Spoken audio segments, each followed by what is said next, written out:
J'avais tout. L'argent qui coulait à flot, le pouvoir qui faisait trembler les salles, les regards qui m'adoraient, les nuits qui ne finissent jamais. Et pourtant, chaque matin, quand les lumières s'éteignaient, j'étouffais. Je souriais pour la caméra, je riais pour la foule. Mais au fond de moi, je n'appartenais pas à ce monde qu'on m'avait offert. Et si je te disais que l'homme que tout le monde enviait se sentait le plus seul sur Terre? Que derrière l'armure, il y avait juste un gamin terrifié qui voulait rentrer chez lui. Laisse-moi te montrer ce que Tony Stark n'a jamais osé avouer. C'était le masque, celui que je portais depuis que j'étais né. On me voyait arrogant, méprisable, sûr de moi. Mais c'était juste une façade, un rôle qu'on m'avait collé à la naissance, un rôle que je n'avais jamais choisi. J'étais né dedans. Stark Industries, le nom, l'héritage, la pression, tout était déjà écrit pour moi. Tu seras comme ton père, tu seras plus grand que ton père, tu seras le visage de cette entreprise.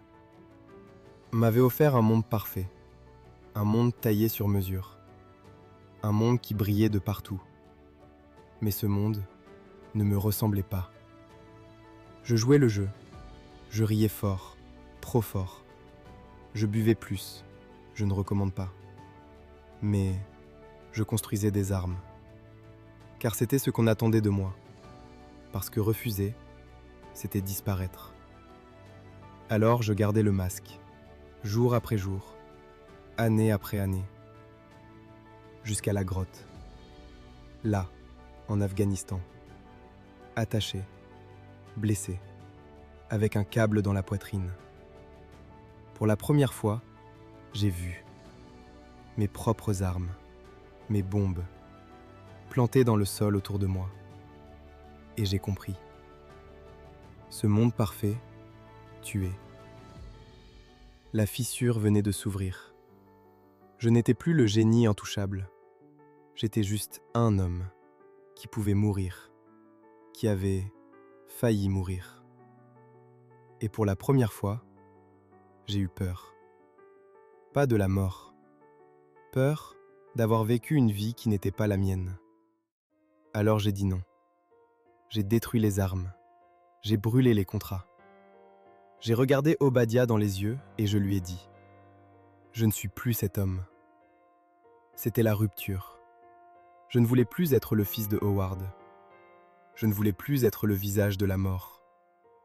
Je ne voulais plus porter ce masque qui m'étouffait. J'ai construit l'armure. Pas pour sauver le monde. Pas encore. Je l'ai construite pour respirer enfin. Et là, quelque chose a changé. Pour la première fois, j'ai choisi. Pas pour l'image, ni pour l'argent, encore moins pour la gloire. J'ai choisi pour moi.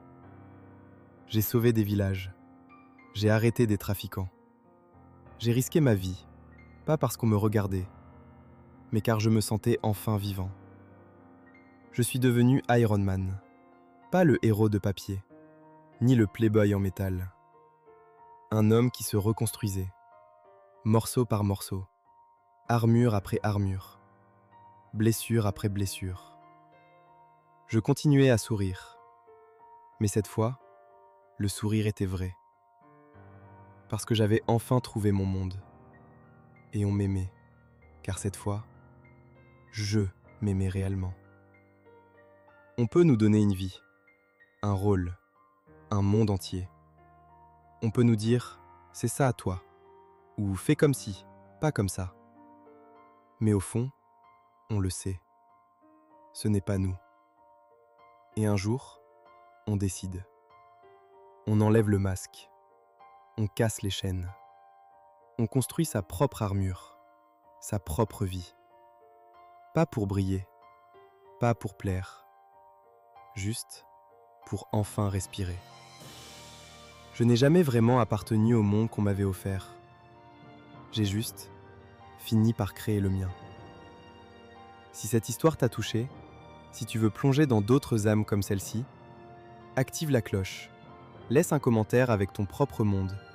Partage-la si elle t'a parlé et abonne-toi pour ne rien rater. Merci d'avoir été là avec moi.